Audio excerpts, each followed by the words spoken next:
Bismillahirrahmanirrahim. Thank you very much, Asan.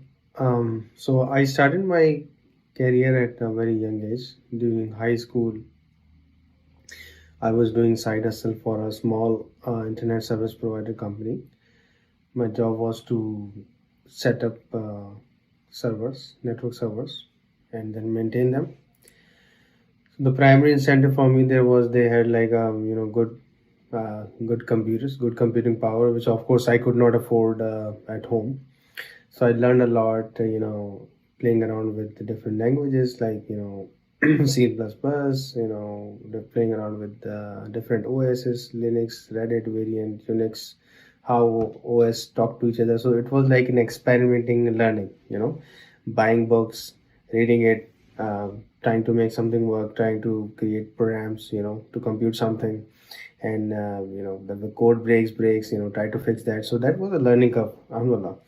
And then when I started my university, on my second year, I got a first uh, commercial projects, I would say. It was basically a semi-government and NGO collaboration. They wanted to build a matrimonial website. So they need like animation, they need codes, they need registration, they need matchmaking. So I worked, on the project end to end, like starting from the full stack developer to hosting it, to deploying it, testing it, and making it live. So that was a national level project I had. And then when I was about to finish my university, I found a job in a local bank. So I started there working in the collection risk management department as a country coordinator. But really, my job was to automate their process, like write codes, automate their MIS process, automate their recovery processes. Routing assignments and all that. So I did some programming there as well.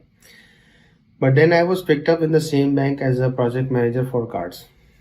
So that was my first enterprise level like big project. It was the migration. It was like throwing away the legacy system and deploying the new system, migrating all the cards on that system. So this is where I had to work with cross-functional team. I get to know how branch works, what are the front office processes, what are the back office processes, how the settlement work.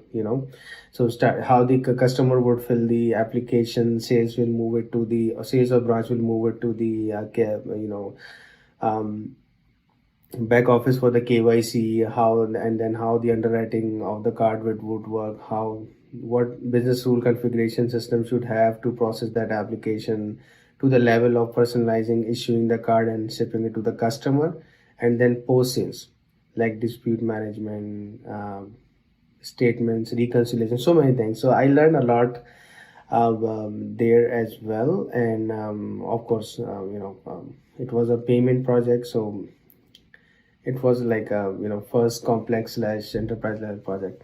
From there, I moved to Dubai in Dubai Islamic Bank as a project manager, and then I was helping their team for the IT budgeting and planning. It was bit of a governance planning side, and then I was transferred to international business on the same position. But then I wanted to learn more about Islamic finance, and then um, I got applied to an internal job, which was a product manager for Islamic financial products, and then I was hired to do or tasked to do that. So this is where I fell in love with Islamic finance, and Alhamdulillah, my peers, my managers, they have guided me across my career or my DIB days, I would say. So coming back, so from the product manager, then I was transferred to Dubai Islamic Bank Sudan, which is Bank of Khartoum, as head of products. Then became VP marketing. Of course, I was the owner of the corporate entity as well as I was also managing the product department. And then this is where I had to hire team, train team, roll out products, direct impact the P&L of the bank. So Alhamdulillah, with the team effort, team was phenomenal there. We turned around the bank, so it became number one bank in Sudan, Alhamdulillah. And then I moved to Canada. So when I moved to Canada, I started working for a company called Dog, which is the largest payment company in US, in Americas, I would say. And then here I started as senior solution consultant for their branch transformation project. It was a very unique project itself, because for the first time in the industry, they want to automate the over-the-counter teller transaction to a ATM like machine. So that was it was quite a learning curve for me, because here we are dealing usually. I was dealing with the software and the deployment, and then Islamic financial products, right? The combination of that, so technology and the products and the processes, of course. But here now we have the third force, which is the hardware itself. So it was hardware, application itself, and the processes, and then mapping it to the hardware, and then ensuring that the two side, the hardware and the software, we are also following the compliance. For example, ADA compliance. If visually impaired person would come to the machine, then the machine should be able to service. If the person comes on the wheelchair, then machine should be able to service. And then the KPI was that 92% of the over the counter transaction, the OCT transaction, a customer should be able to do on the machine. So this was like a cutting edge thing, because nobody else was doing it. And then that this is where I started thinking that okay, what, I have been into Islamic finance, and we should have this kind of innovation there as well, and R&D as well. And then I called off by the Islamic Bank again. So then I joined as VP International Business, and then my project was DIB Kenya and DIB Indonesia. So it was a lot of team hiring, product launch, rollouts, business planning, and all that stuff. And then back to Canada. Canada, as you know, that I am consulting IBM as a digital consultant. But while I was doing that, I always had vision to do at least give something back to the industry. So rather than writing and telling everybody we should innovate, we should do something, why don't we execute ourselves? So this is where Type was founded. And Alhamdulillah, Type, the first hurdle we had was okay, human capital.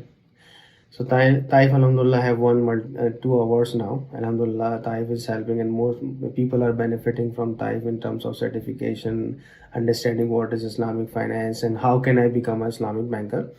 And then the other problem I wanted to solve was that when I was on the ground, we could go to set up a bank.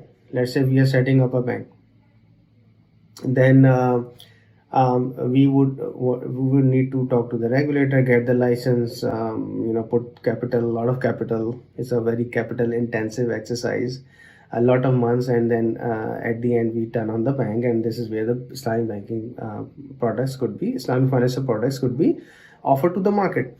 So I used to think that in the world of cloud and now blockchain, we have IaaS, which is infrastructure as a service. We have PaaS, platform as a service. Why won't we be able to, in Islamic finance, why don't we build a solution which is easily deployable, and it directly impacts the community, like a high impact software solution for the community, where the community can benefit immediately. Like they don't have to get hold of a lot of capital. They don't have to have a lot of Islamic financial knowledge. It's okay if they don't understand IOFE, they don't understand Sharia governance. What we do is that we implant everything, embed everything into our infrastructure, software, and give it to the community. So what will happen? Even if there are 10 community members, 50 million, right? Doesn't matter. We are able to deploy it, we configure it. Of course, we have to follow the compliance, right?